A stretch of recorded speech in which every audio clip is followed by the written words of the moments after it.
Welcome back, Tiger fans, to Rockin' Radio's football podcast. I'm Nate Edwards, that's Brandon BK Kiley, and this is Before the Box Score. Georgia Week. The most important game of the decade so far is occurring on Saturday when your Missouri Tigers go to Athens, Georgia to take on the number 2 Georgia Bulldogs. BK, how are you doing? Anxious? Like strangely anxious? We mentioned this a little bit before we started recording. It's the first time this year I have no feel for a game. None. No feel whatsoever. Most of these games this year, we've kind of been right on how it will play. Now, the score might have been a little closer or a little more one-sided than what we were anticipating, but the style of game made a pretty good idea of what was going to take place week by week. I don't know what this game looks like.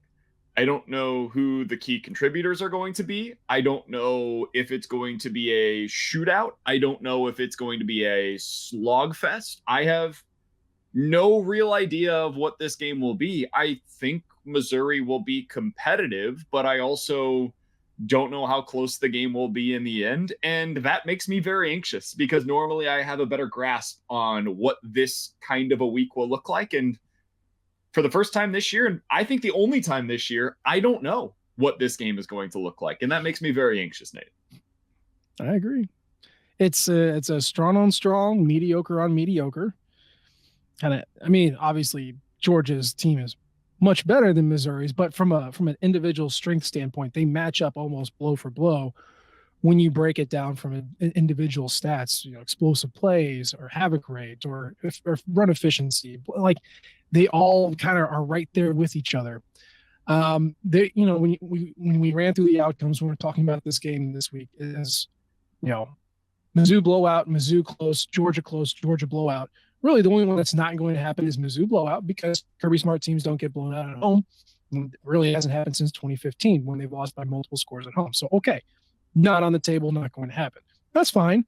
What that means is that we're all going to be in a constant state of cardiac arrest for 60 minutes while your team is either getting its booty kicked or is hanging tough and just looking for a break or two to either hang or keep up or break away. So it should be a good game.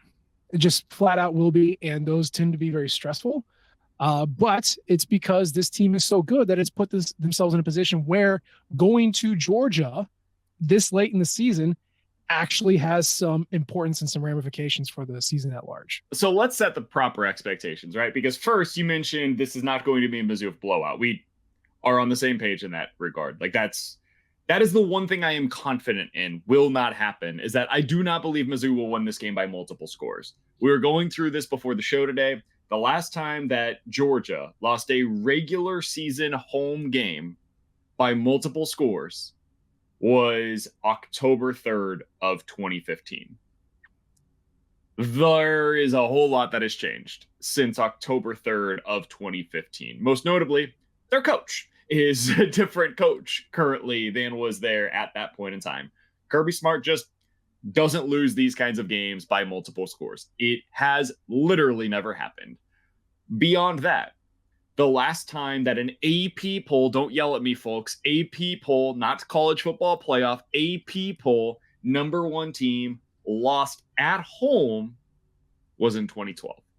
It has been more than a decade. Oh, geez. The last time that it happened on their home field was Johnny Manziel going down to Alabama and beating them in Tuscaloosa. And then the following week, interestingly enough, it happened again with Stanford taking down the number 1 team. I do not recall who that was, but Stanford got the win the next week with David Shaw going on the road and winning that one. So it's been more than a decade since we've seen a team pull off what Missouri is trying to accomplish. Nobody has ever pulled off what Missouri is trying to accomplish in terms of beating Kirby Smart on their field by multiple scores. So I just want to say all of that to set the proper expectations. Vegas is telling you there's like a 15% chance that Missouri wins. Some of the more advanced nerdy numbers will tell you it's like closer to 20, 25 maybe % chance of Missouri winning. However you slice it, it is remarkably unlikely that Missouri goes into Georgia and wins. But it is possible.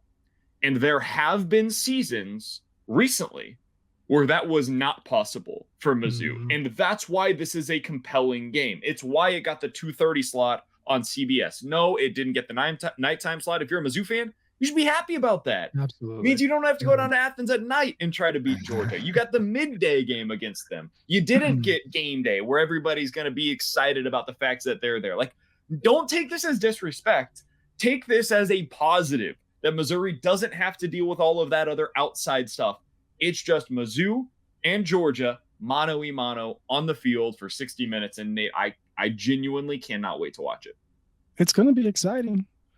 I did my breakdown today, and I did a deeper dive just because the importance of this game and the magnitude of the opponent that we are going against.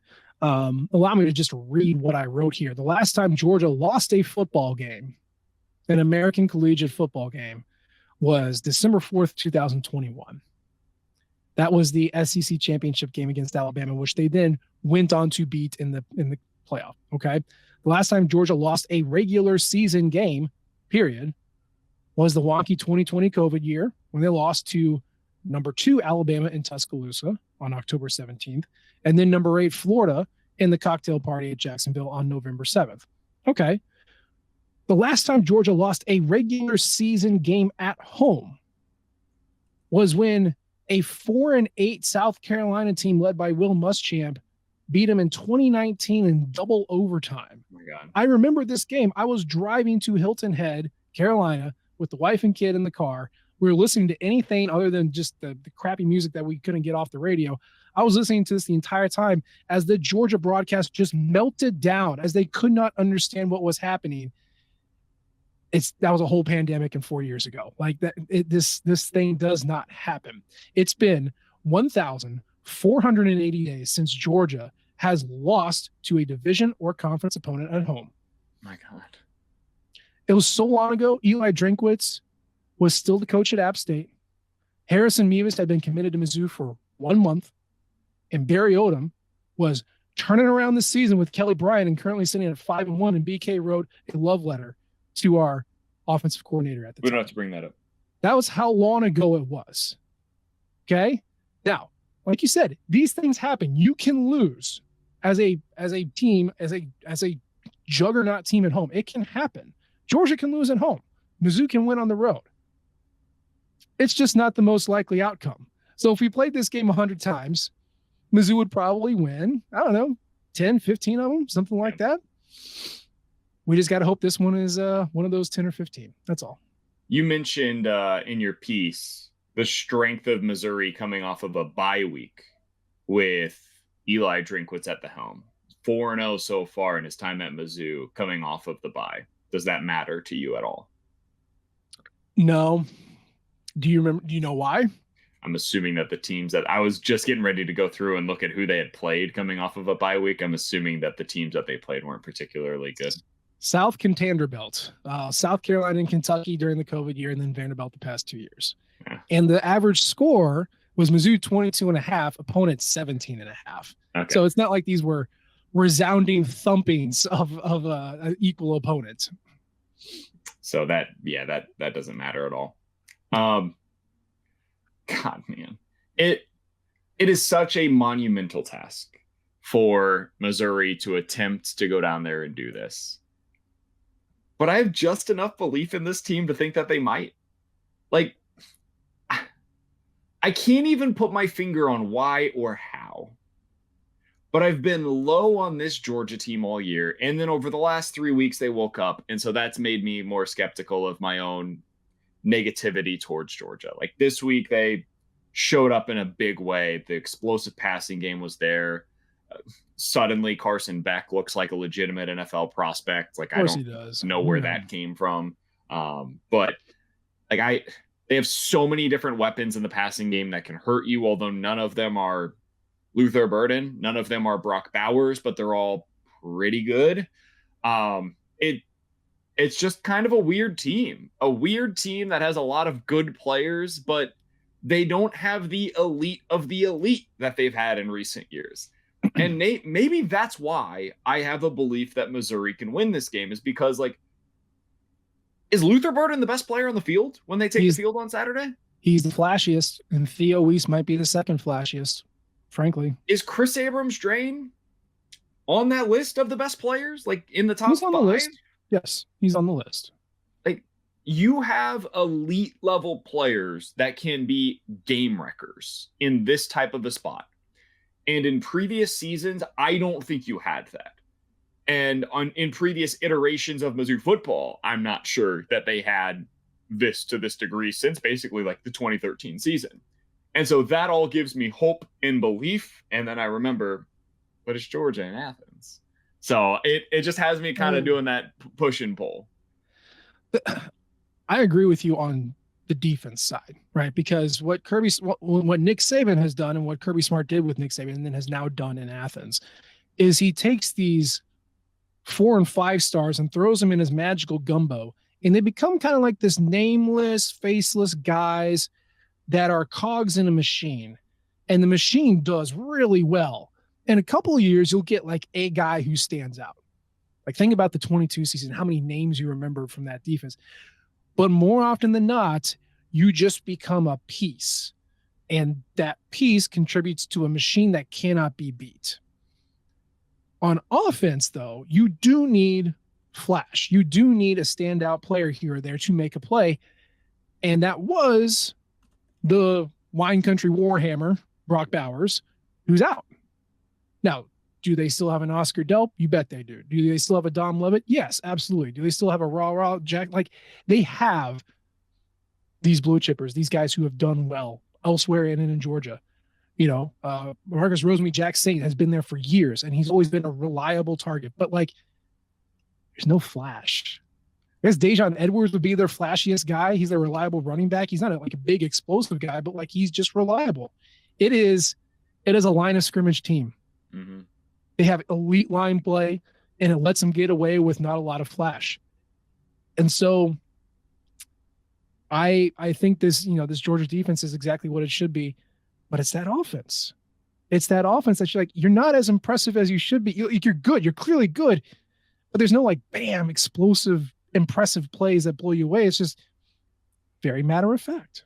Yeah, they get the job done. That's what they do. They take care of every game as if it's a business trip. And listen, man, like, credit where it's due. They have done the thing that we've been talking about Missouri at times in the past not being able to do. And when we saw Missouri go to Kentucky and they just took care of business, we were like, man, that's a Georgia type of win. Like, they just went to Kentucky and they just did exactly what they needed to do. There was nothing flashy about it. 175 yards by Brady Cook through the air. Took care of business. Last week against South Carolina, 205 yards through the air. Cody Schrader took care of business for you. There's nothing flashy about it. You just got the job done against the opponent that was in front of you that week.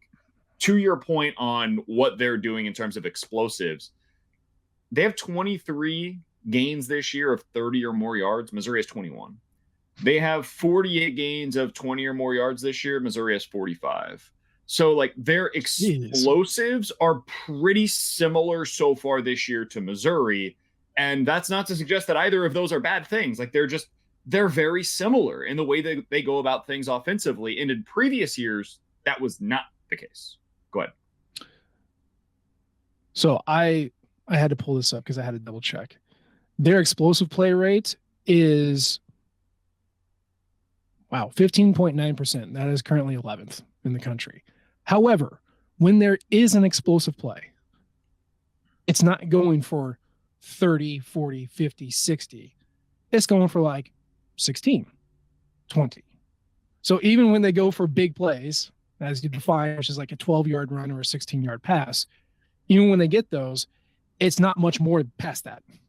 Whereas Missouri, which is 15% explosive play rate, that is 25th in the country. Their marginal explosiveness is so, like, when they go further, they do go quite a bit further, like 0.1% added on top of that. So that's about, top 40. So Mizzou has bigger explosives less frequently by like a hair of a percentage point, whereas Georgia has a little bit more explosives with less yards gained per each explosion. And I think a lot of this is the running game. Like, Georgia previously was a very explosive running game. And you don't have to know anything other than the running backs that we're talking about here. Like, think about the backs that they've had: DeAndre Swift, Zamir White, James Cook, Kenny McIntosh. Like those guys are all known for explosiveness. And you can go even further back if you want to. Like you can go to Nick Chubb, Sony Michel, Todd Gurley. Like the last 15 years is just explosive after explosive after explosive with their running backs. This year, they're more take care of business on the ground. And I think some of that is due to the offensive line. Like they had a lot of guys go to the NFL draft last year from their offensive line. And so I would have to assume that a lot of what's taking place is just some growing pains with their offensive line not blowing up as many massive lanes as they had in years past. But this is a team that's going to get you through the air. I had my reservations about them going to a guy that had such little experience. Carson Beck's been really good so far this year, man. Really good. The thing is, he doesn't really make big throws. Like he takes exactly what is there, and then his receivers go make plays. That's it. That's what they do. Big time throw is a stat that Pro Football Focus looks into. Yeah. He has 9 on the season. Oh, good goal. 9. They have played 8 games. Yeah.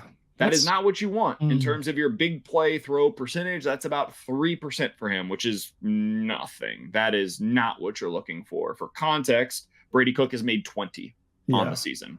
So this is not an offense where they're out there and they're just going to like, holy hell, how did they beat you by doing that? Like Michael Penix Jr. does that. Jaden Daniels does that. Shador Sanders is doing that. You go up against Caleb Williams, he's going to make those kinds of throws. That's not what they're doing there, but he is a good quarterback that will make the throws that are necessary within the scope of their offense. Yep. So that offensive line that you mentioned, Ernest Green is a redshirt freshman. Dylan Fairchild is a redshirt sophomore. Neither one were starting last year. That is their entire left side of the line. There you go. Now, Cedric Van Pran, multi-year center, starting center. Tate Ratledge, multi-year starting right guard. Xavier Truss, senior. Like the right side is shorn up. They're good. It's that left side that's less experienced. And then you also, we talked about this, I think, the last show, you go from Todd Monken, who is an offensive savant, to Mike Bobo, who likes to, get cute, but mostly play it safe.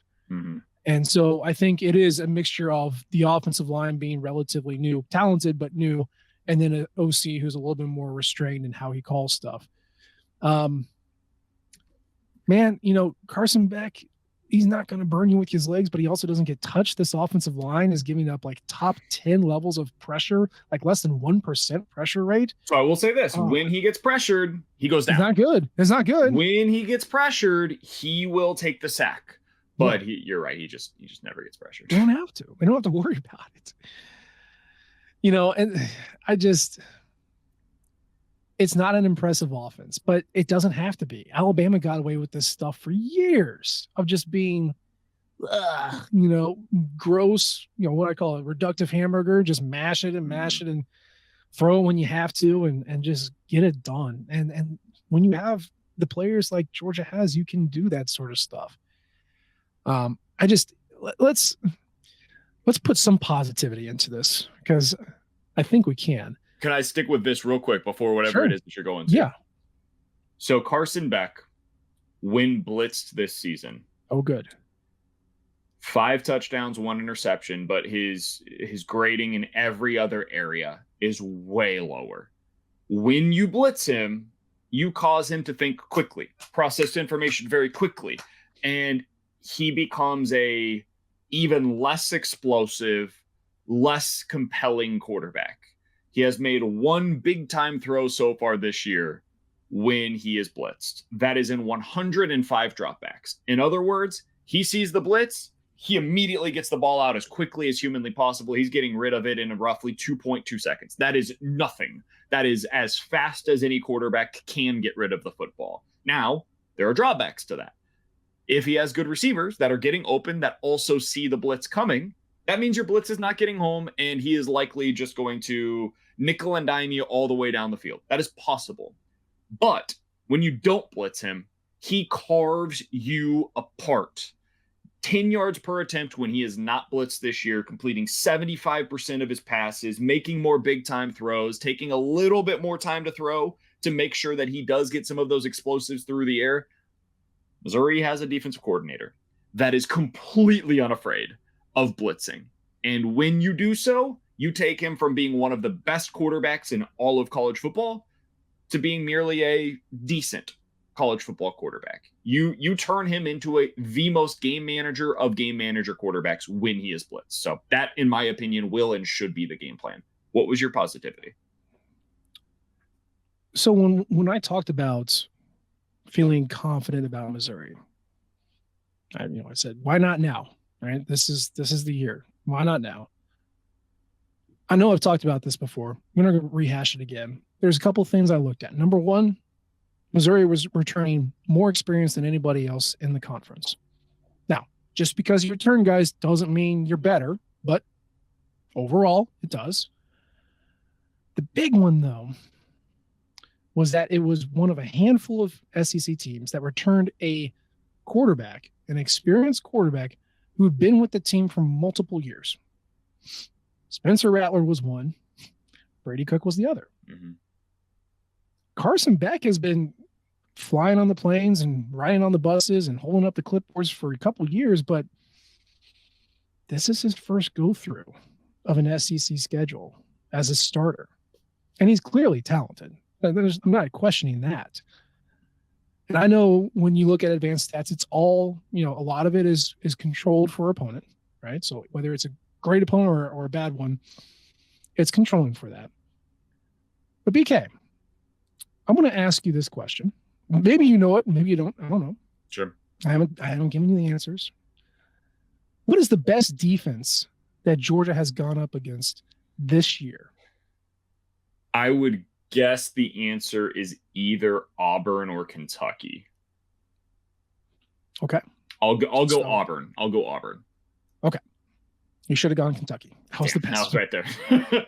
Auburn was 36th. Kentucky was 24th. Okay. Now, don't look up how many points that Georgia put up on Kentucky. Don't you do it. Don't look at that. But do look at Auburn, because that was an interesting one. It was a 27-20 escape against an Auburn team that's not very good. Now, as far as quality of team goes, the best teams they've played, like the ones that are ranked in the top 25 of SP Plus currently, just the one, Kentucky. Now, beat the hell out of them. I understand that. Okay, so they played one top 25 team in the SP Plus. Cool. How many have they played in the top 40? 2. Kentucky and Florida. Now, again, beat the brakes off of both of them. Okay, but they've only played 2. How many in the top 50? 2. How many in the top 55? 2. How many in the top 60? 3. And that's just South Carolina sneaking in at number 60. Obviously, my point here is they ain't playing nobody. And I know that's the most reductive argument you can make in college football. But when you have brand new receivers, brand new starting quarterback, and an inexperienced offensive line that you're not used to, I think playing a weaker schedule might make your offense look pretty good. Build up some confidence. I talk about the ramp-up period all the time. When you add new pieces, give them some live experience before it counts. Georgia has had that in spades. So I'm sure they're confident. I'm sure they feel good. And I know they're talented, but they haven't faced a defense like this. Well, they played one like it, but Kentucky this year is just not as havoc-inducive as Missouri wants to be. Also, Missouri isn't either. It is important to note, when they played Kentucky, they had one of the best players in the country still playing for them offensively with Brock Bowers on the field. Makes a difference, right? Yeah. They had Brock Bowers against both Kentucky and Auburn. So that is one significant difference, because here's what Brock Bowers did against those two teams. Dude. Against Auburn, 8 receptions, 160 yards, 1 touchdown. Against Kentucky, 7 receptions, 135 yards, 1 touchdown. His longest play against Kentucky went for 50 yards. His longest play against Auburn went for 40 yards. So he's getting explosives. He's getting into the end zone, and he's moving the chains consistently as somebody that they can go to at any time. Basically, if you're a Chiefs fan, the way that the Chiefs do with Travis Kelce, where they say, oh, Brock Bowers is there, and just go to him, and he wins. And there's nothing you can do about it, because he's bigger, stronger, faster than whoever it is that you have on the field. He's a matchup nightmare. Yep. And that guy's not there now. That doesn't mean Georgia is bad. they're not. They're really, really, really good. And the guy that has replaced him has actually come in and done a pretty good job so far. But he's not Mhm. Brock Bowers. He's not a guy that's going to go top 5 in next year's NFL draft the way that Brock Bowers will. So that is something worth keeping in mind as we look at some of those other like big scoring numbers that you're talking about specifically against Kentucky. Brock Bowers is so much of Georgia's passing game that despite missing the past 2 games, of the 15 guys targeted more than 10 times this year, he still by himself represents 20% of all the targets and 21% of all the yards. By himself. Now, I understand the Georgia passing game is equal opportunity employer. Everybody gets 10 snaps. Do with them as you see fit. So by design, you're not going to have a guy stand out. But they had a guy stand out. They had a guy who was always on the field, and now he's not there anymore. So you got to shut down everybody, but that's the big one that you don't have to worry about, which is nice. So you have a brand new starting quarterback who has been fed a diet of strawberries and bonbons for the past 8 weeks and devoured it. Feeling great, feeling happy, ready to run around the backyard without a shirt on. Like he's all amped up on Mountain Dew. Let's go. And Blake Baker looks at this and he says, hello. I'd like to meet my friend Darius, my friend Johnny, my friend Chris, who's all over the place, my friend Ennis, who's now healthy and is also going to be out there. And I got a couple safeties that really want to beat you in. Like just take your head and ram it right into the ground. And I want to send them from all over the place. Or I'm assuming he's going to do that. And we're going to abuse that left side of your line. And we're going to blame good mix of zone, good mix of man. You're going to get blitzed. We are all guys who've seen everything that you do. These guys have seen it for 5-6 years, every single starter around here. So what are you going to do? And I don't know how Carson Beck is going to respond. He's an elite athlete and a tremendous competitor. I'm sure he's going to respond positively, but how does Georgia put him in a position to win against an aggressive, good defense that they have not seen the likes of all season? I don't know what that answer is, and that's going to be a huge part of it. Something that I'm curious about is where they attack. Because when you look at where Carson Beck has attacked much of the season, he's going to the middle of the field. Like he loves attacking the middle of the field. If you look outside the numbers, 3 for 8 and 2 for 7 when he's passing deep. Just doesn't do it. He's not the guy that like the guy that immediately comes to mind for me on these kinds of plays is Joe Burrow. Joe Burrow was a guy that was just like, I am going to take Jamar Chase down the sideline against whoever it is that you have, and you can play cover 2, and I'm just going to thread the needle, and it's going to be the perfect pass, and there's nothing you can do about it. And it's infuriating because it is such a low percentage pass, but he's so good at it that there's nothing you can do.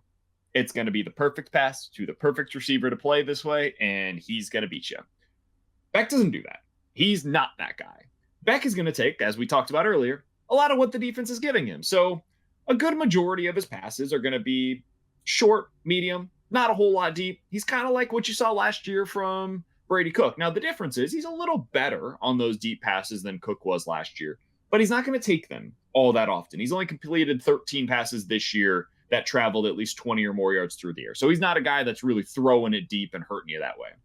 What he does do is spam the hell out of the middle of the field, man. About 3 out of every 4 passes that he throws is going somewhere towards the middle of the field. That could be behind the line of scrimmage, where he's thrown 60 attempts so far this year, behind the line of scrimmage in the middle of the field.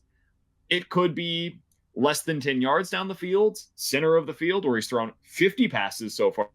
Or it could be about 10 to 20 yards, intermediate, 35 attempts so far this year. Reason why I bring that up, Nate, whoo, buddy, it is going to be a big game for the safeties. This is the game where they have to come through, man. Safeties and linebackers have to be activated. And if there has been a weakness for Missouri's football team so far this year, unfortunately, it has been the safeties and the linebackers. Safeties and coverage. Yeah. Coverage, yep. You look outside at the corners. I feel great about Chris Abrams-Drain and what appears to be a fully healthy Ennis Rakestraw. Feel really good about that.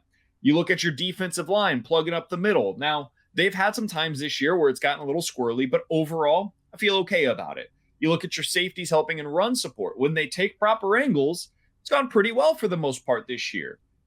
You look at your linebackers in coverage, you look at your safeties in coverage, that has been the single biggest weakness that you've had. So those guys have to come through, and if they do, you can make life difficult for Carson Beck. If they don't, it will be a long day for this defense. Yeah. And it sounds like Chad Bailey is going to be questionable at best. Mm-hmm. So I get a healthy dose of Chuck Hicks. I actually think I think that's totally fine for this game. I'm okay with it. I just, it goes less about Chuck Hicks' ability to smash your head in and more about how do you play the passing lines. And I don't recall how he does with that. I wonder if it's hard to do this because it's a young player that hasn't seen a ton of action, but I wonder if this is the game where they kind of activate Newsom and they say, hey, you're going to go out there and just create some havoc, man. He's been more of the Tyron Hopper backup so far this season. So he's not typically a replacement for Chad Bailey. You would expect that to be Chuck Hicks, but I do wonder if you see more of that in a game like this. Could be. Just send him out there and say, go get him. It'd be something new. It'd be something interesting. It's a wrinkle. Kind of similar to what they've done with Roche, where Roche for the last few weeks has just been hey, if he's on the field, he's blitzing. Yeah. I know exactly what's gonna happen. Yep. And it doesn't matter. You can't do anything about it. He's getting to your quarterback. Good luck. He's such an angry little guy. I love it.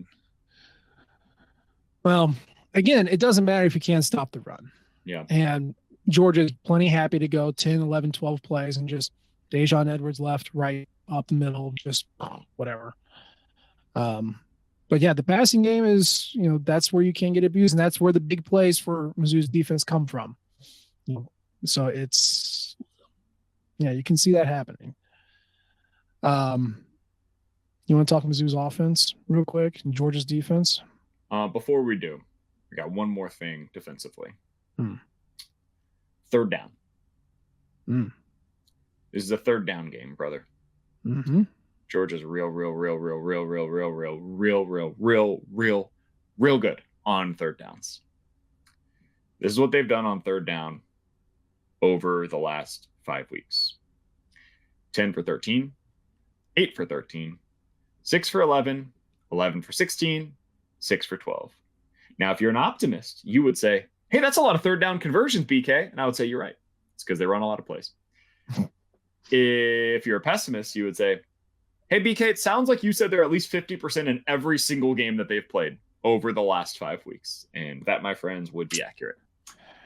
They are really good at staying on the field on third down. And unfortunately for Missouri, they are really good so far this year at allowing teams to stay on the field on third down. We've talked about it before, Nate. Third down success is actually a reflection of first and second down success. Missouri last week, what'd they do? 2 weeks ago, I guess, with South Carolina.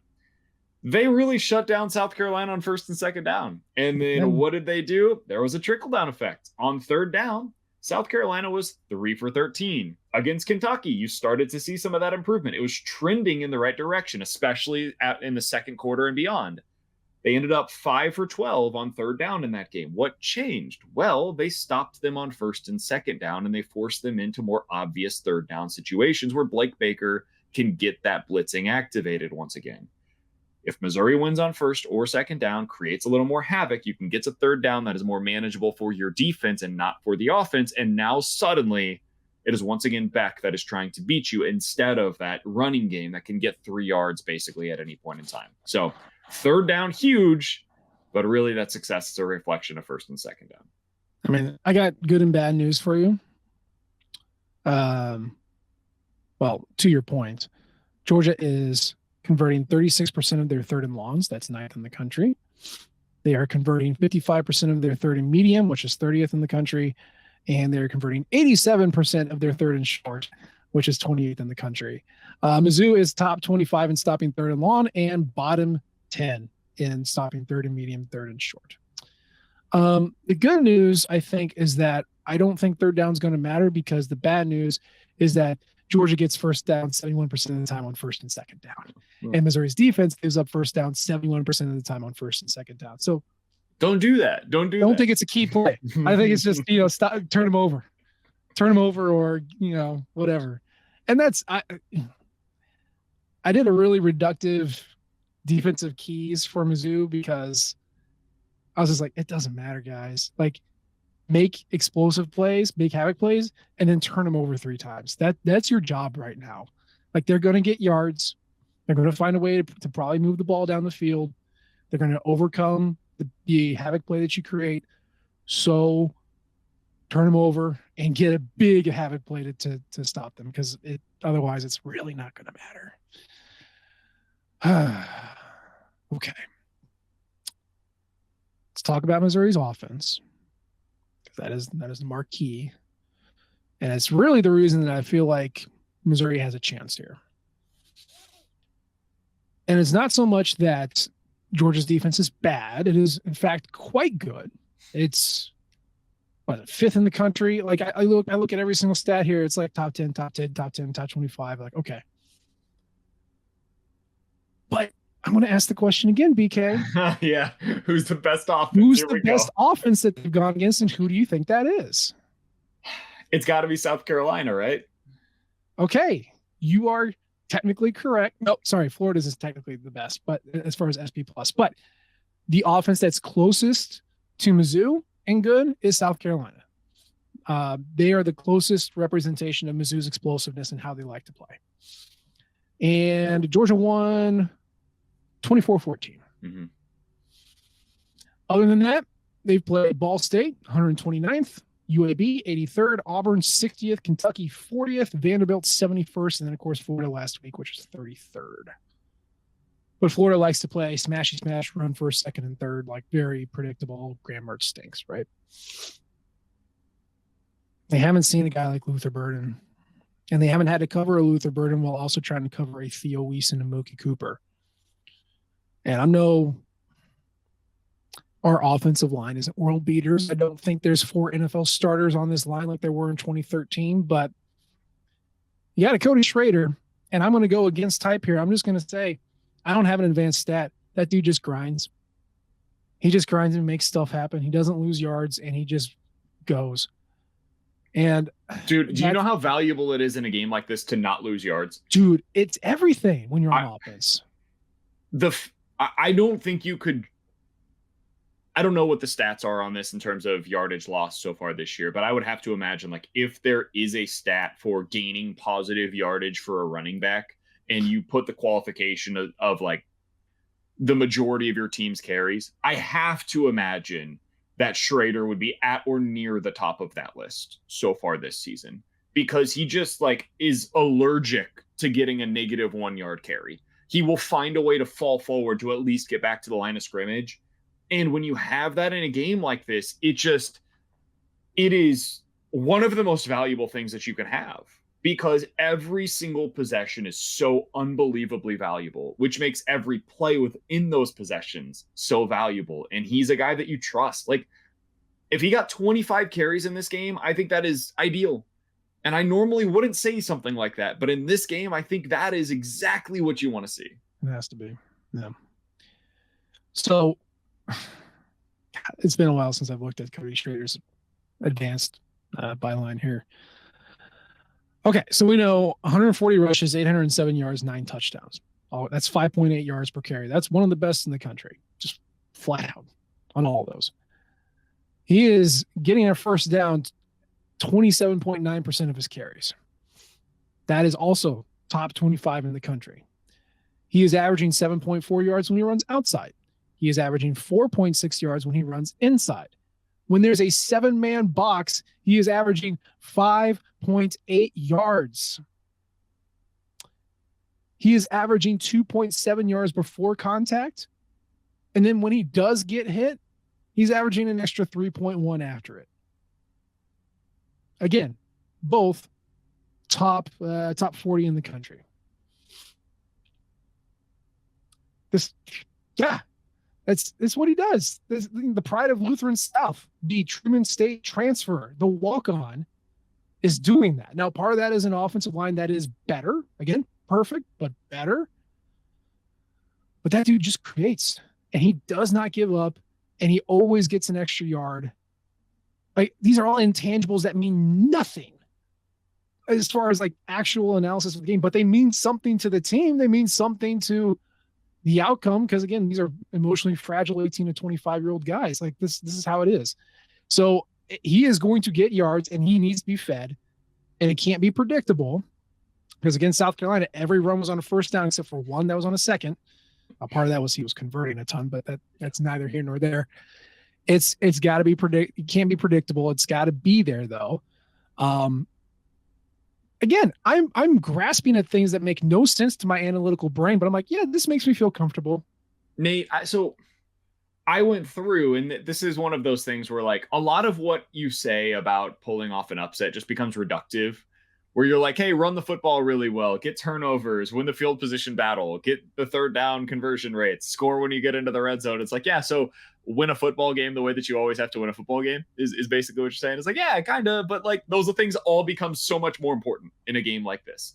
So I was going through, and as I was trying to prepare for my piece for this week of, okay, when this happens, how does it happen, right? When a top-ranked team goes down, what took place? Like, how did they lose? Why did they lose? What was it that caused the upset? How did the other team pull off not only the unexpected, but in some ways the inexplainable, right? And against these teams, typically what you see is turnover advantage. Yep. Many times either a defensive or special teams score, so scoring in a way that you don't expect to happen. Typically what you'll see is an early lead for the team that was not expected to win. So they go up by multiple scores early on, and then it kind of takes the wind out of the sails of the opposition, especially if they're at home where you can kind of feel it. And this is one thing that is another intangible, which we don't talk about a lot, but I think is an important factor in a game like this. Georgia fans know that this is a big game. Georgia fans know in their heart of hearts, we haven't played anybody yet. And this isn't the same team as we've had in previous years. And I think some of them are a little sensitive of that fact, where they're like, you're going to put us number 2 in the college football playoff? We haven't lost in 2 years. Like, yeah, because you haven't played anybody yet. And in their heart of hearts, they know it and they recognize it, but they don't want to admit it. And so going into this game, what you'll have is a recognition early on, if Missouri's able to get up like 10-0, where fans in the stands will be saying to themselves, oh no, like, we're supposed to act like we've been here before, but we haven't really been here in this spot before. So how do we respond? And then suddenly, if the next drive, Georgia goes out there and they like go 3 and out or something, there's going to be boos coming down. Like, this is the kind of thing that can swing the momentum of a game in a way where, whoa, what is going on at Georgia? Everybody's got them on upset alert. And so these are the kinds of things that have to happen. You got to get up early. You got to score in a way that nobody is anticipating. You got to be able to get off the field on third down, convert your drives into touchdowns that are getting into the red zone. Like, all of the silly things that Nate talks about week to week, that stuff all matters every week, but it really matters when you're playing against a team like Georgia. Yeah. And it's so weird because Georgia's defense is awful in the red zone.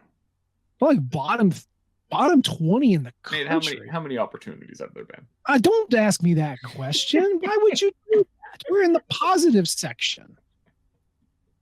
No, Eli Drinkwood says it doesn't matter because no one gets in the crosses the 40. That's fine. But yeah, their goal to go, awful. Their red zone touchdown conversion rate, awful. They're worse than the SEC. Yeah. Their points per scoring opportunities, fines, 53rd. You would expect way better than that for a Georgia team. So, like, if you get there, you're going to get something, which is great for Mizzou. They can go. They're good for a surprise 30-yard gain out of nowhere, get you on the 40 or the 35, something like that. But this is where Brady Cook's experience, Luther Burden's playmaking ability, and Cody Schrader's grind ability all need to come together. Just a nice cohesion. And again, Luther needs to have a game. Theo needs to have a game. Mookie needs to have a game. Marquise needs to show up for like 2 big catches. Nathaniel Pate needs to not get blown up in the backfield like the 2 times he gets the ball. Like this, these are things that you have to do. And just frankly, this offense cannot turn the ball over. You cannot have a bad read. You cannot have an errant throw. You cannot have hits the guy in the hands and it pops up in the air and then Georgia comes down with it. Like you can't have any freak turnovers. So sorry, that sucks, but that's just how it is when you play these teams. When Missouri went down in 2013, not only was Georgia undermanned and playing freshmen at every skill position, Missouri won the turnover battle 4-0. 4-0. And Georgia still almost won. They were right there in the fourth quarter. So you can't turn it over. You got to capitalize on your scoring opportunities. Again, not game breaking, not super football brain genius talk, but like it's very simple. Win the game. Don't turn the ball over. The other thing, Nate, Georgia they don't have to know how to play games like this that get really close where they're like kind of nip and tuck because they don't really do that very often. But they really don't they don't know how to play games like this yet. They haven't had to. They're not very good in the red zone offensively. Like they score when they get down there, but they don't score touchdowns at a particularly high rate offensively. They never go for it on fourth down. Like if you think Missouri is conservative on fourth down, ooh, buddy, let me tell you about Georgia, who has gone for it on the season 5 times. Now, when they do, they get it. They are incredibly efficient at converting on fourth down. They just never go for it on fourth down. So those are the kinds of things that Missouri, they're little itty bitty tiny advantages. They're micro advantages over the course of the game, but they're the kinds of things that do add up over time. And if you win enough of those little tiny edges, you can find a way to win this game in the macro. But this goes back to something that we talked about with LSU. If you get to the 35-yard line and it's 4th and 2, you have to steal a possession. Mm-hmm. This is now a scoring opportunity that instead of trying to get 3, you need to go for 7. Now, this can change. I can change my tune on this depending on how the game is being played. If this suddenly becomes, it's like the late third quarter and it's a 16-13 game, my tune may change on this a bit, because then in that spot, you might say to yourself, hey man, like points are coming at a premium in this game. And it's going to be really hard to get back down here again. I can hear the case for either side in that scenario, but going into it, the over-under for Vegas is set at like 55 or something like that. They're expecting this to be a higher scoring game. So I would anticipate you're probably, especially early on, going to want to go for some of those fourth downs. Yeah. Yep. Missouri has not faced a defense like this, not of its caliber. They faced an offense like this against LSU. They've played teams, I talked about Georgia playing 3 teams in the top 60, and that's just because South Carolina was right there at number 60. Missouri, they've played LSU, which is 12th in SP+. They played Kansas State, which is 13th in SP+. They played Kentucky, which is 25th, and now they're playing Georgia, who is 2nd. I'm not saying 2nd is the same as 25th, but they've been in these battles before. You talked about that. Yep. Brady's seen this. These guys have been around. They've been playing football for 6 years together. Is K-State the closest comp for what this game is going to be in your mind?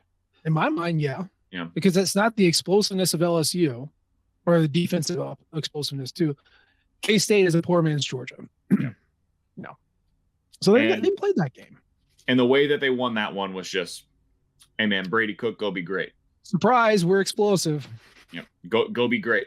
And they were able to do exactly that. And they did just enough in every other area. They won that game without turning the football over, by getting one takeaway and by going out there and just out explosiving, having more explosives. Let's go with that. That's fine. Having more explosives through the air specifically than what Kansas State was able to do. And by the way, Mizzou was 3 for 13 on third down in that game. They sucked on third down and they were still able to find a way to win it. They played like a B level game overall. Didn't matter because Luther Burden was all 60 yards down the field. That's what And the matters. defense didn't play all that well that day. They're fine. Couldn't get off the field on third down at times. No havoc at all. Yeah. But that was poor man Georgia. This is Georgia. This is rich man Georgia. So yeah, I mean, we've seen Eli knows when to be aggressive, or he's shown a propensity to be aggressive when it calls for it. He's also shown a propensity to forget that occasionally, but I feel like he understands the gravity of the situation. If you don't win this one, it doesn't matter what happens after this, because then all your stretch goals are gone. We talked about it after LSU. Hey, it sucks, but it's okay. You can still win the East. You can still win the SEC. You might get an outside shot at the playoff. And that's still true. Losing to Georgia takes that away. Okay, so this is important. You got to, if you want to play big balls Eli, this is the time to do it, right? You got to show everything. You got to put everything out there. And I'm assuming that he's going to understand the gravity of it and do so. So, man, I was on that SEC podcast with Mike Bratton today, and he was asking for a prediction. And I don't like making predictions in this situation. I think we've been pretty clear about how we feel like how this game should go. Yeah. How we think this game could go. Is there anything you're willing to put out there, BK? Put on the ether and let the people hear it. So this is one of those games that, like, I do my picks on the site, and I'm the worst sports bettor in the history of the world. Yes, you are. That is very well known, I hope, at this point. So if you're reading my picks, know that there's a lot of research that goes into them. I'm not just punting or anything like that. I'm genuinely believing everything that I'm putting out there. I just am terrible at it.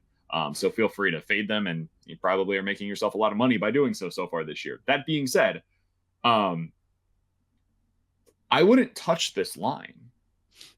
I wouldn't want to bet this game. If you're going to do anything with this game, you bet the Missouri money line. Yeah. Because you're just hoping and praying I'm going to find a way to get a really nice return on my investment. And if Missouri wins, I'm going to be so incredibly happy. But only bet as much as you're more than happy to light on fire, because that's probably what's going to happen. If I had to place a legitimate prediction in this game, I would say Georgia wins. And they do so 34-23, something like that. I think it ends up being a back and forth game. Missouri does enough to make you feel like if they get a break here or there, things could turn their way, and Georgia just kind of keeps them at an arm's length distance the entire game. That's kind of how I feel. I have never wanted to be more wrong, ever. But that's my honest opinion going into this game. I think Georgia is just a little too good for Mizzou at home. If this was in Columbia, night game, different story. I might feel a little differently going into it. Yep. But in Athens, I do feel like this is going to be Georgia reminding everybody, yeah, we're still really, really, really good. My prediction was Mizzou's going to hang. They're going to hang. Probably scare them a little bit. But I think I went with 35-21 Georgia, and it's 21-21 heading into the fourth, and we're like, okay, we're not saying anything, but let's get something here, and then a bone-crushing turnover, or a surprise 3-and-out, and then they just whip it downfield, and Dom Lovett of all people scores on a 60-yard bomb, and you go, oh, and then there's an immediate turnover, and then they score again. It's one of those where it becomes a 2-possession game, but in reality, it was neck and neck, for 45, 50 minutes.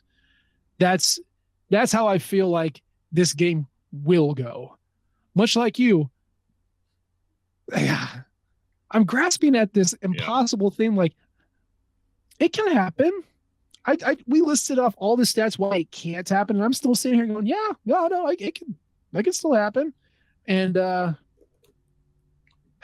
I don't know why, but if I had to say something, I'd say 35-21 bad guys. But I'm excited to see what happens on Saturday. Final question for you, Nate. Yes. Hypothetical time. Mm-hmm. I heard my buddy Gabe Bierman ask this question earlier this week. I want to get your thoughts on it. Okay.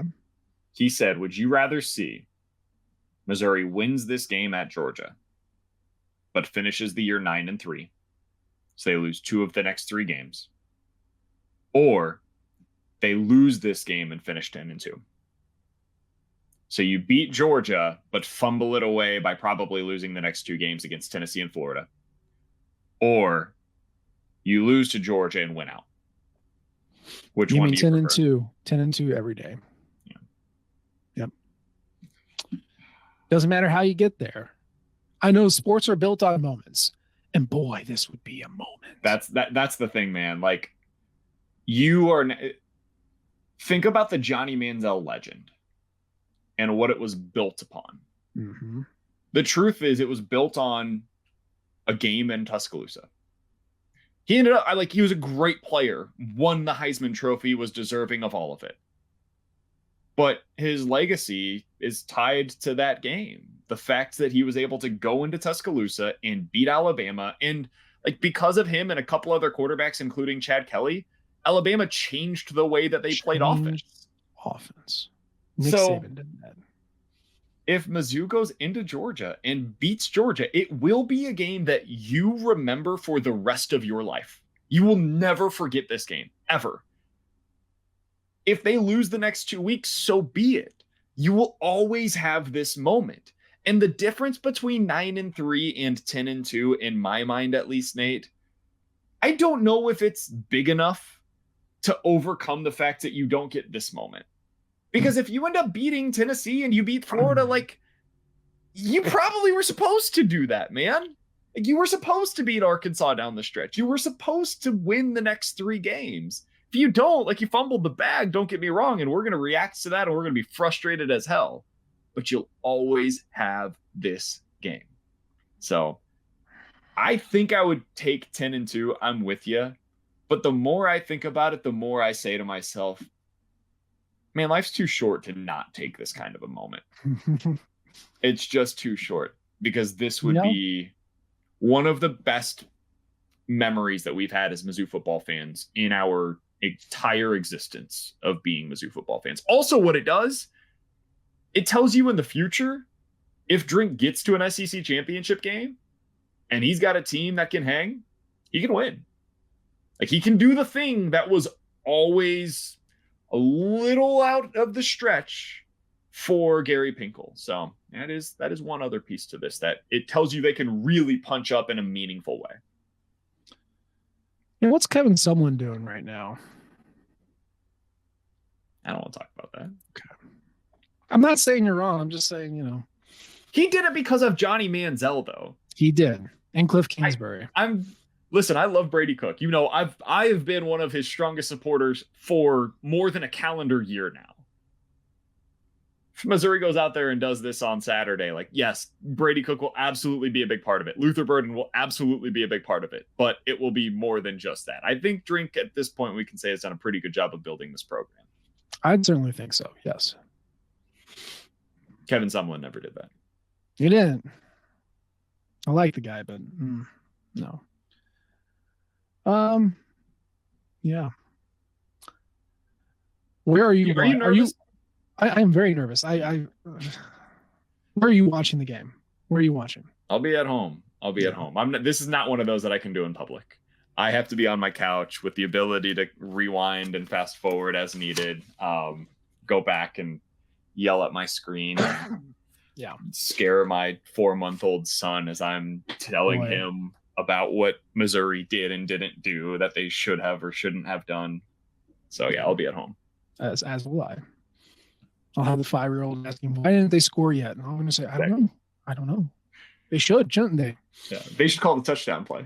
Do that often, early and often. Push X to win. Come on, man. Yeah.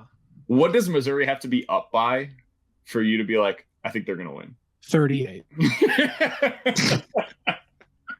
I'm not even kidding. Anything less, I'm just going to go, oh my God, no. Yep. No, I'm totally with you. The reason why I ask is because I don't know that I'll be comfortable until after the clock strikes down to 0. And even then, I'm not totally sure I'll be comfortable. The NCAA going to find a way to not make this one count somehow? Bill Self just did something bad again. We better eliminate Missouri's win over Georgia. I don't know. Hey, Michigan, they've got this sign stealing scandal. I think we should the other Connor block Scallions, in, the other Connor block Scallions. Yeah, Connor Scallions right there on the sideline. I see him. Every white dude in football. God. Okay, end of show. We're not going to talk about it anymore. We're all very excited. We're all very nervous. We're going to find out what happens at 2:30 on Saturday. It's Tums game. So yeah, that's gonna be it. We're all happy here. We don't even need final thoughts. We've final thoughted it up. That's the show for today. As always, we appreciate the downloads and the subscriptions. We leave a comment or rate us. We love all types of feedback from you guys. You can follow us on Twitter, Matt and AG Edwards. He's at BK Sports Talk. Of course, you can follow the Rockin' flagship at Rockin' Nation and our podcasting outlet at Rockin' Radio. We appreciate you tuning in this time. We'll try to do better next time. And until then, MIZ. ZOU. Thank you, everyone, for tuning into Rock M Radio, a proud partner of Fans First Sports Network. If you enjoyed this episode and would like to see more just like it beamed directly into your personal device, just click the subscribe button below. And you can find this podcast through the Apple Podcast app or for iPhone, or the Google Podcast app for Android, or whatever app you use to listen to your podcast. We are also available on Spotify. Just search for Rock M Radio. And if you like other sports, Fans First Sports Network is a podcast network that has coverage of all other teams, Major League Baseball, MLS, NFL, whatever you want to listen and read about. It is a great network full of really fantastic podcasts. So look them up and subscribe to any and all of those podcasts. Rock M Radio will be back with more episodes coming soon. Thanks.